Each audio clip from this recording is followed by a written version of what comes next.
দেখো না কাইফা দরাবাল্লাহু মাসালান, যে আল্লাহ তোমাদেরকে কি উদাহরণ দিয়ে থাকেন, কি মেসাল, কি উপমা, কি এক্সাম্পল তোমাদের সামনে আল্লাহ উপস্থাপন করেন।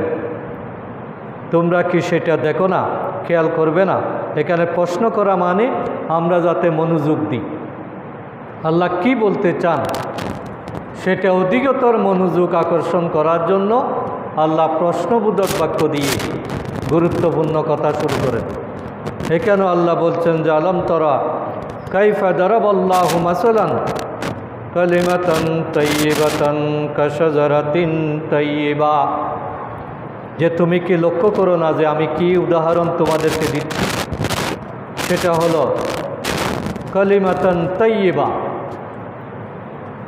যেটা আমরা লা ইলাহা ইল্লাল্লাহ মুহাম্মাদুর রাসূলুল্লাহ যেটা বলি, এটার পরিচয় আমাদের কাছে হলো কালিমাতু তাইয়্যিবা, পবিত্র বাক্য।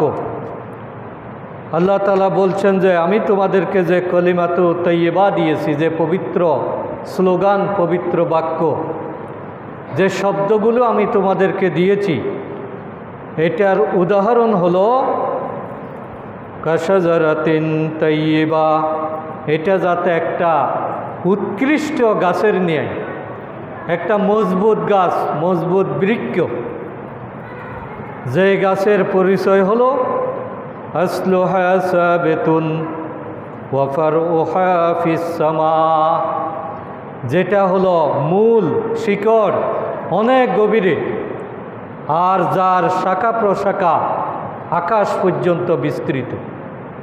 অর্থাৎ আল্লাহ তাআলা কলেমা তৈয়বার উদাহরণ দিতে গিয়ে গাছের সাথে তুলনা করেছেন, যে গাছটা এত শক্তভাবে দাঁড়ানো, যেটার শিকড় চলে গেছে অনেক গভীরে, আর শাখা প্রশাখা আসমান পর্যন্ত বিস্তৃত হয়ে গিয়েছে। তুতি উকুলাহা কুল্লাহিনিম বিইজনি রাব্বিহা, এই গাছ থেকে আল্লাহ তাআলার নির্দেশে প্রতি মুহূর্তে ফল দেওয়া হয়।